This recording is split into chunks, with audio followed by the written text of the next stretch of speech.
आइए, सुनिए, देखिए, समझिए सनातन सत्य। जैसी दृष्टि वैसी सृष्टि, दृष्टि विज्ञान। कुदरत, कुदरती रचना एवं कुदरत के कानून से शाश्वत सुख की प्राप्ति। जोधपुर के परम पूज्य महात्मा उपासक प्रोफेसर डॉक्टर सोहन राज तातेड़ के निर्देशन में सनातन सत्य। जैसी दृष्टि वैसी सृष्टि, दृष्टि विज्ञान।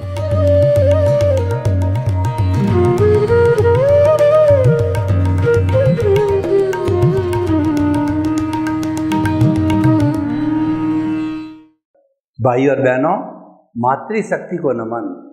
आज का हमारा बहुत सुंदर विषय, आज की मांग समाज सुधार। देखिए, आज पूरे विश्व के अंदर एक बात की मांग की जा रही है कि समाज के अंदर सुधार होना चाहिए। समाज किसे कहते हैं, समाज कैसे बनता है, वो हम पहले विश्लेषण करेंगे। मनुष्य होता है, वह अपने परिवार के साथ में रहता है। परिवार के अंदर माता पिता, भाई बहन, बच्चे, इन सब से मिलकर के परिवार बनता है। और कई परिवारों के समूह को हम समाज कहते हैं।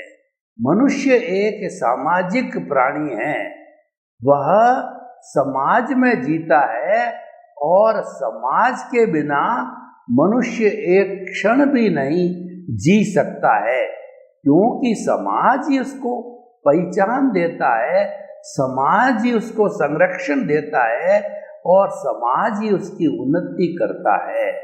तो पशुओं का भी समाज होता है, उसको समझ कहते हैं, केवल एक मात्रा का अंतर है। कहने का अर्थ यह है कि व्यक्ति बिना समाज के सुरक्षित नहीं है। और पशु भी समाज में रहते हैं, उनका जो सबका जो सबके साथ मिलके रहते हैं वो समाज कहलाता है। पक्षियों का भी अपना समाज होता है। हमने कई बार देखा कि हिंदुस्तान के अंदर दूसरे देशों से सर्दी के दिनों के अंदर अच्छे अच्छे सुंदर सुंदर पक्षी जो है अभ्यारण्य के अंदर, जैसे कि हमारा अभ्यारण्य जो है अलग अलग जगह पर भरतपुर में है, जैसलमेर में है, ताल छापर में है, वहाँ पर वो जो है यहाँ की सैर करने आते हैं। और जब वो पक्षी भारत में आते हैं तो वो कई बड़ी संख्या में आते हैं और वो एक लाइन सर आकाश में उड़ते हैं, वह उनका समाज कहलाता है। हमने हिरन हिरनियों के समाज को देखा। रात्रि के समय में ये हिरन हिरनियाँ जब रेस्ट करते हैं तो सबसे सेंटर के अंदर वृद्ध हिरन हिरनियाँ और कोई गर्भवती हो, बीमार हो हिरन हिरनी हो, वहाँ सेंटर में होता है। और उसके चारों तरफ जो प्रौढ़ लोग होते हैं जो कि आराम से भाग सकते हैं। और सबसे बड़ा जो सर्किल होता है वो जवान हिरन हिरनियों का होता है।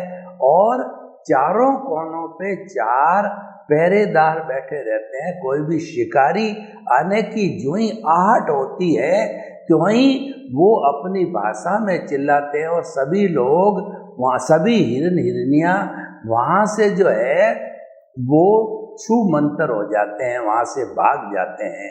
ये भी उनका समाज है।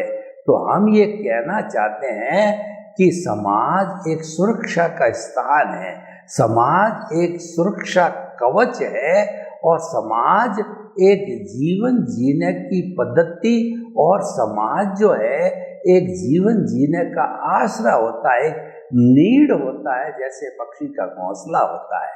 तो देखिए, जब समाज इतनी इम्पोर्टेंट चीज है, समाज से राज्य बनता है, राज्य से देश बनता है और 210 देश मिलकर के विश्व बनाते हैं। और आज का हमारा विश्व जो है ग्लोबलाइजेशन, प्राइवेटाइजेशन और लिबरलाइजेशन के युग के अंदर एक दूसरे के बहुत करीब आ गए हैं, क्योंकि हमारे पास में विज्ञान के साधन बढ़ गए हैं। सैटेलाइट हमारे पास में है, वो सैटेलाइट पूरे विश्व को आपस में जोड़ता है। एक जगह कॉमन पॉइंट के ऊपर सारे कनेक्शन होने के कारण पूरा विश्व उससे जुड़ा हुआ रहता है। तो भाइयों बहनों, हम आपको कहना चाहते हैं कि उस जो समाज इम्पोर्टेंट इकाई है उसको सुधारना है, और समाज की सबसे छोटी इकाई, समाज का सबसे छोटा घटक मनुष्य है।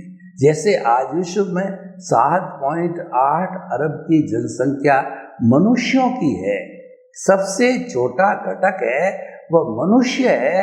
तो सबसे पहले हम उसके सुधार की बात करेंगे, फिर समाज के सुधार की बात करेंगे कि सुधरे व्यक्ति, समाज व्यक्ति से राष्ट्र स्वयं सुधरेगा। यानी अगर व्यक्ति सुधरता है तो उस व्यक्ति से बहुत से व्यक्ति सुधर के समाज सुधरता है, राष्ट्र सुधरता है, और जब राष्ट्र अच्छे हो जाते हैं तो विश्व अच्छा हो जाता है। तो हम आपको ये बताना चाहते हैं कि आप जो है उस समाज जिसकी कि हम बात करते हैं वो उसका सुधार किया जाना चाहिए। देखिए, सब सुधार क्यों किया जाना चाहिए? हमने व्यक्ति के सुधार की बात की, अब समाज के सुधार की बात करेंगे। समाज में बुराइयां नहीं आनी चाहिए। आज समाज में सबसे बुरी बात क्या हो गई है वो मैं आपको सबसे ऊपर बताना चाहता हूँ, फिर क्रमशः समाज की बुराइयां और उस बुराइयों को जो है हटाने के लिए क्या क्या उपाय किए जाने चाहिए उसकी हम सांगो पांग चर्चा करेंगे। देखिए, मैं आपको 30, 40, 50 साल पहले के समय में ले जाता हूँ। उस समय में क्या था, मान लीजिए एक सर्कल खींचा जाए तो सर्कल के केंद्र के अंदर जो है एक केंद्र होता है, तो केंद्र के अंदर जो है गुणशाली व्यक्ति, गुणवान व्यक्ति और ज्ञान की बात, आचार की बात, वो सारी बातें, विद्या की बातें, चरित्र की बातें रहती थी।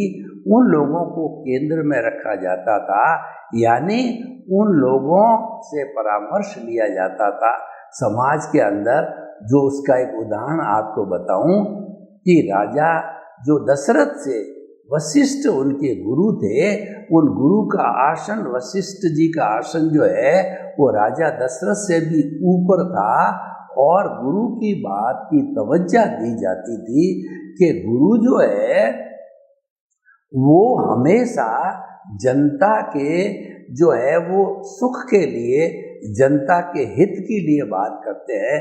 तो जो कोई भी राज्य काज में कानून पास होता था उसमें गुरु की सहमति होना बहुत ही जरूरी होता था। ये, लेकिन आज समाज में क्या बुराई आई है कि आज समाज में कुछ असामाजिक तत्वों ने केंद्र के अंदर जो आचारवान हैं, धर्म नीति वाले हैं और जो चरित्रवान लोग हैं उनको तो परिधि पर फेंक दिया, और परिधि पे जो हमारा साधन था, यानी कि जो धन है, दौलत है, पद है, प्रतिष्ठा है, उसको ला करके केंद्र के ऊपर डाल दिया। यानी कि केंद्र के अंदर पैसा आ गया, लोग एन केन प्रकारेण पैसा कमाने के लिए लग गए, पैसे को प्राथमिकता दी गई और पैसा कोई सब कुछ मान लिया गया। तो इस कारण से जो है हमारे समाज में गिरावट आई। जब लोगों ने पैसे को महत्व दिया तो लोग बाई हुक और क्रुक अनैतिकता से पैसा कमा करके और समाज में अपना स्थान बनाने लगे, और उन्हीं को ही तवज्जो दी जाने लगी, उनको ही जो है सम्मान किया जाने लगा, उनकी बात चलने लग गई। और तो जो ये समाज में बहुत बुराई आ गई, समाज में एक तरह से अराजकता फैल गई कि पैसे वाला होगा वही समाज को लीड करेगा, जब गुणवान व्यक्ति होता है तो समाज को सही दिशा देता है, और खाली जो पैसे वाला व्यक्ति होता है वो पैसे के बलबूते पर समाज को गाइडेंस नहीं दिया जा सकता। हम पैसे की बात को इग्नोर नहीं करते हैं, लेकिन गाइडेंस होता है, उसमें तजुर्बा चाहिए, उसके अंदर चरित्र चाहिए, उसके अंदर सबको साथ लेकर चलने की कला चाहिए, और सबके हित की बात होनी चाहिए। तो ये सबसे बड़ी कमी आज समाज में आई है, इसके सुधार की बहुत बड़ी आवश्यकता है। दूसरा देखिए, आज समाज में शिक्षा बढ़ी है, विज्ञान बढ़ा है तो शिक्षा भी बढ़ी है।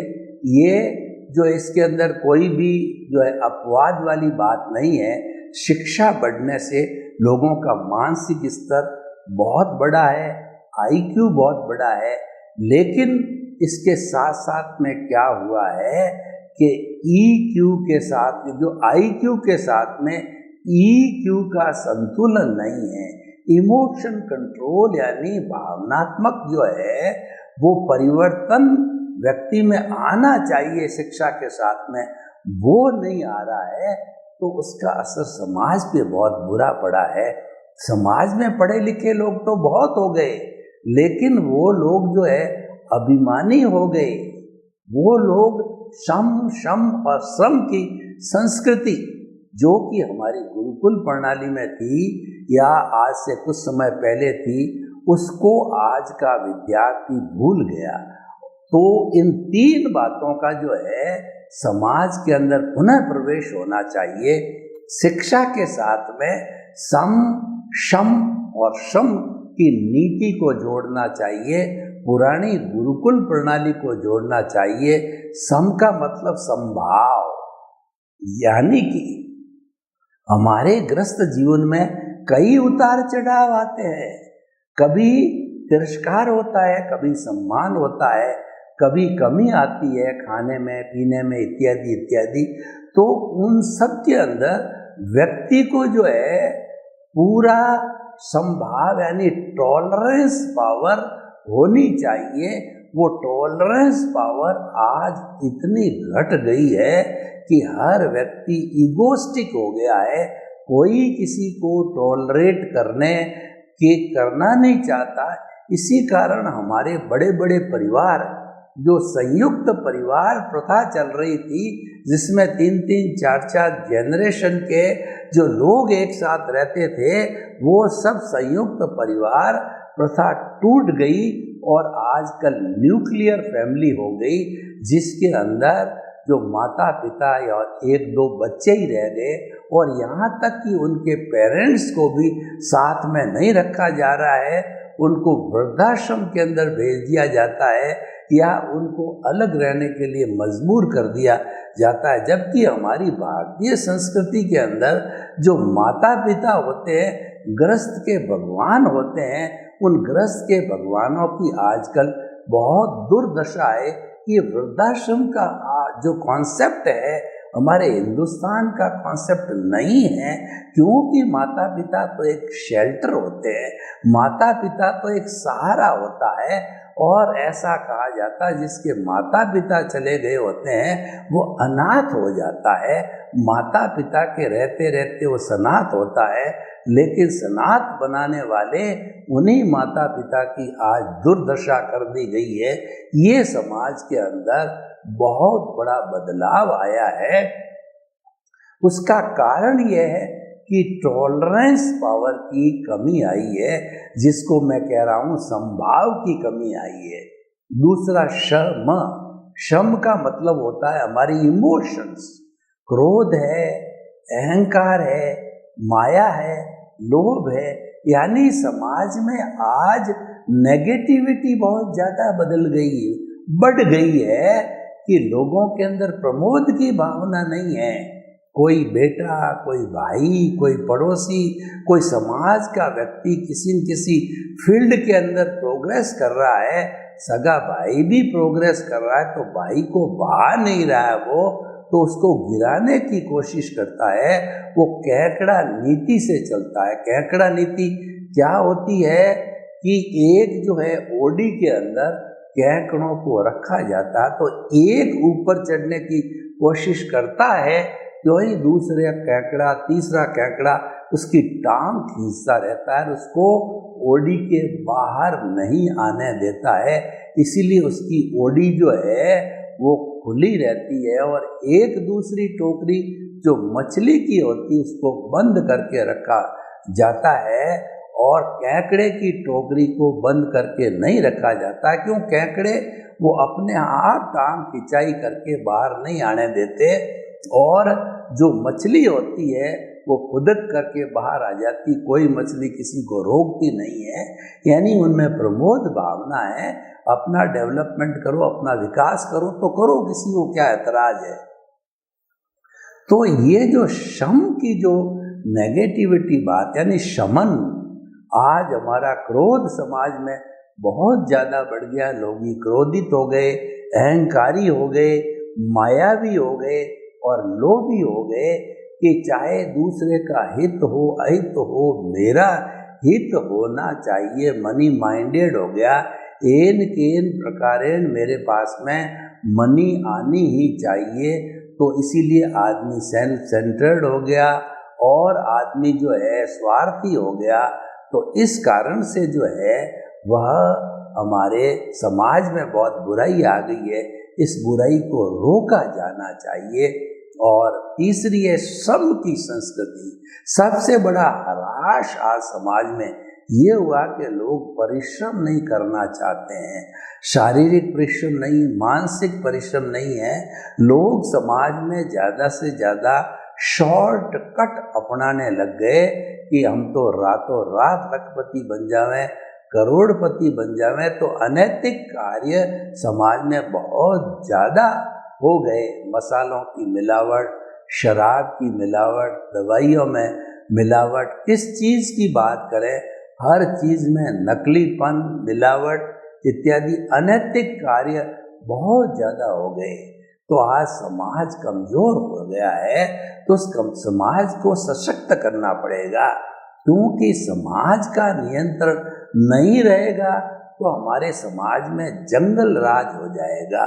जंगल राज क्या होता है कि बड़ी मछली होती है, वो छोटी मछली को खा जाती है, उसकी कोई सुनवाई नहीं करती है क्योंकि वह ताकतवर होती है।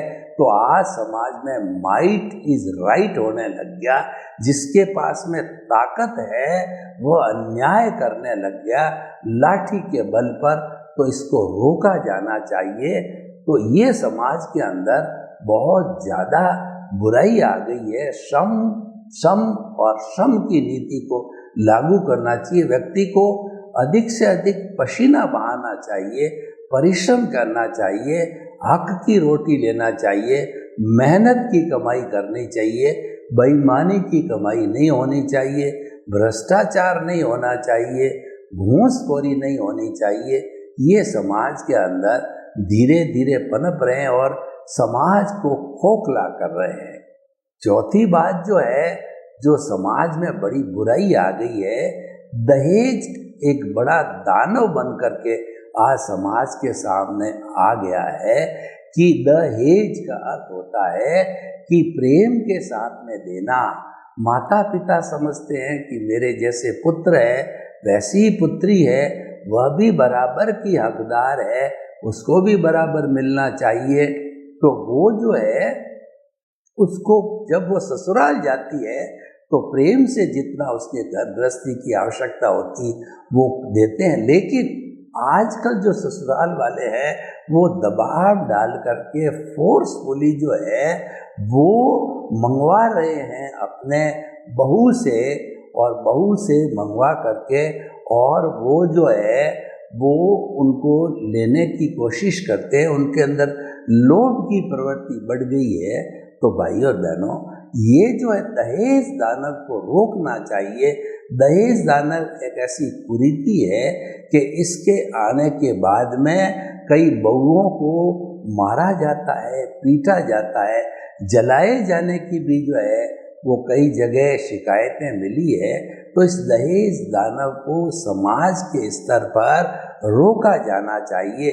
सरकार अपना काम करती है, सरकार ने कानून बनाए हैं, लेकिन सरकार के कानून के साथ साथ जो है वो समाज का सहयोग, लोगों का सहयोग बहुत ज़रूरी है, क्योंकि हमारा देश है वो एक डेमोक्रेटिक कंट्री है, वो सेक्युलर कंट्री है, जिसके अंदर हमको जो है पूरी तरह की हमारे कहना चाहिए रिलीजन जो है फ्रीडम रहती है, हमारे धर्म की स्वतंत्रता, हमारे विचार प्रकट करने की स्वतंत्रता है, और हमको और भी कई प्रिविलेज हमको मिले हैं, क्योंकि हमारा देश है, हम फ्रीली जो है इस देश में अपने विचारों की अभिव्यक्ति कर सकते हैं। लेकिन उसका अर्थ ये नहीं है कि उच्छृंखलता आनी चाहिए। उच्छृंखलता समाज में कभी भी बर्दाश्त नहीं की जानी चाहिए, और जो लोग निर्दोष है या स्वतंत्र रूप से अपनी अच्छी बात रखना चाहते हैं कि उनका अधिकार है, व्यक्तियों के जायज़ अधिकार का हनन नहीं होना चाहिए, और नाजायज़ कोई भी काम है वो हमारे समाज में नहीं होना चाहिए। दहेज प्रथा को रोका जाना चाहिए। अब देखिए, समाज के अंदर एक बहुत बड़ी जो है बुराई इकट्ठी होने हो गई है। पुराने ज़माने में ब्याह शादी होने के बाद के अंदर प्राय गृहस्थी जो है 1-2% को छोड़ दीजिए कोई कारण हो, पर प्राय गृहस्थी बहुत लंबे समय तक, जब तक वो जिंदा रहते थे तब हस्बैंड वाइफ उसको चलाते थे, और ऐसा कहा जाता है ये शादी 7 जन्मों का साथ है, यानी लंबे समय तक उनकी गृहस्थी बड़ी संतुलित रूप से चलती थी। लेकिन आजकल क्या हो गया है, लोगों में टॉलरेंस पावर कम हो गई है। हस्बैंड वाइफ के अंदर हस्बैंड वाइफ का दिव्य पति पत्नी का व्यवहार होना चाहिए, उस व्यवहार में कमी आई है, और दोनों के बीच में टिटबिट्स हुए हैं। माना कि एजुकेशन बढ़ी है, उस एजुकेशन से दोनों ही कमाते हैं, अच्छी बात है, कमाते हैं, लेकिन सामंजस्य तो होना चाहिए ना। गृहस्थी के अंदर माता पिता दोनों मिलकर के एक जो कहना चाहिए स्वर्ग जैसा घर बनाते हैं। अगर उनके बीच में प्रेम की कमी आती है तो ये सारा असर जो है उनके बच्चों पर पड़ता है। तो ये प्रेम की कमी उनके जो भीतर नहीं आना चाहिए, और ये ईगो की बात होती है कि हम दोनों कमाते हैं तो फिर दोनों को जो है बराबर करना चाहिए। मानते हैं हम कि दोनों को बराबर रेस्पेक्ट देना, बराबर काम किया जाना चाहिए, इसके अंदर बुराई नहीं है, लेकिन इसके साथ साथ के अंदर दोनों के बीच में तालमेल भी तो होना चाहिए ना। ये तालमेल की हस्बैंड वाइफ के बीच में भारी कमी आई है, और आजकल डाइवोर्स होना या पति को छोड़ना या पत्नी को छोड़ना ये सामान्य बातें होने लग गई है। इसीलिए हमारे परिवार के अंदर बहुत बड़ी जो है कहना चाहिए ये एक जो दुर्घटना कहें या एक बुरी भावना कहें, बुरा वातावरण कहें, बुराई कहें, ये पनपने लगी, और समाज जो है रुग्ण होने लग गया है। समाज को में रुग्ण नहीं होने देना है, क्योंकि हमारी सारी प्रवृत्तियां हैं उसका रिफ्लेक्शन तो समाज के अंदर ही होता है, उसका मूल्यांकन समाज में होता है, हमको पहचान समाज देता है, तो हमें समाज को सुदृढ़ बनाना चाहिए। इसके अतिरिक्त मैं आपको जो ये बात बताना चाहता हूँ कि समाज के अंदर सबको आगे बढ़ने का चांस मिलना चाहिए। उसमें वर्ण, जाति, भाषा, लिंग वगैरह कोई भेदभाव नहीं होना चाहिए।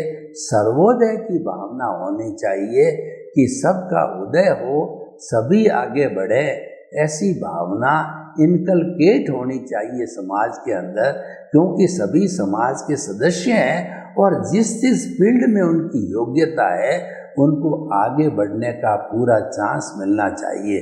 तो हम ये कहना चाहते हैं कि समाज को सुदृढ़ बनाइए। अगर समाज सुदृढ़ है तो देश विश्व सुदृढ़ होगा, और समाज में रुग्णता है तो देश और विश्व रुग्ण हो जाएगा। तो हम रुग्णता पैदा नहीं करते, हम तो स्वस्थता पैदा करने वाले हैं। तो ये जिम्मेवारी हम सभी लोगों की है, हमारे चिंतन की जिम्मेवारी कि हमारे चिंतन में सकारात्मकता की बात आनी चाहिए, पक्षपात की बात नहीं आनी चाहिए, भेदभाव की बात नहीं आनी चाहिए, और हम सभी हिलमिल करके एक स्वस्थ समाज की संरचना करें। ये आज के युग की मांग है। सर्वे भवन्तु सुखिनः, सर्वे सन्तु निरामया। लोक के सब जीवों को सुख मिले, शांति मिले, आनंद मिले, प्रेम मिले, सुहाग मिले, और हम सभी जो है आनंद के साथ जीवन यापन करते हुए जो है हम हिल मिल करके रहें। आपके प्रति मंगल।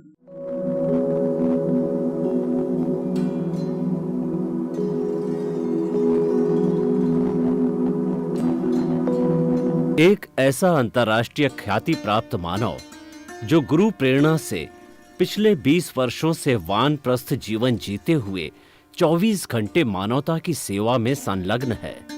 एक ऐसा मानव जो अभी राष्ट्रीय, अंतर्राष्ट्रीय टीवी चैनलों पर 7,500 एपिसोड के माध्यम से सनातन सत्य, आत्मविज्ञान एवं पुनरुत्थान व्यवहार एवं निश्चय जगत के जीवनोपयोगी विषयों पर हृदय स्पर्शी प्रवचन कर चुका है। उस मानव का नाम है महात्मा उपासक प्रोफेसर डॉक्टर सोहन राज तातेड़। प्रोफेसर तातेड़ द्वारा योग, दर्शन, शिक्षा विषयों पर रचित पीएचडी स्तर के 250 शोध ग्रंथ भारत के 100 प्रतिष्ठित विश्वविद्यालयों में शोधार्थी पढ़ रहे हैं तथा वे सभी शोध ग्रंथ वहां की सेंट्रल लाइब्रेरियों में उपलब्ध हैं। महात्मा सोहन राज ने अभी तक हजारों स्कूलों, कॉलेजों, विश्वविद्यालयों एवं संस्थाओं में सेमिनार, वर्कशॉप, कैंप लगाकर लाखों विद्यार्थियों को योग, दर्शन, शिक्षा का प्रशिक्षण देकर उन्हें सुसंस्कारित किया। डॉक्टर तातेड़ ने भारतीय संस्कृति उत्थान के 4000 से अधिक समसामयिक विषयों पर आर्टिकल लिखकर ऑनलाइन जर्नल, पत्रिकाओं, वेबसाइट्स पर प्रकाशित किया, जिसका उपयोग लाखों पाठक कर रहे हैं। उपासक तातेड़ के 5000 से अधिक आज का सुविचार, आज का शुभ संदेश, आज का मंगल भावना योग आदि चिंतन websites, Twitter, blogger, Facebook, YouTube माध्यमों से लाखों लोग अपना जीवन निर्माण कर रहे हैं। मानवता के मसीहा ऐसे महामानव महात्मा सोहन राज तातेड़ के प्रोफाइल को अभी तक विश्व के 20 लाख दर्शक यूट्यूब पर, 12 लाख गूगल पर एवं लाखों दर्शक फेसबुक, ब्लॉगर, ट्विटर और इंस्टाग्राम पर देख चुके हैं।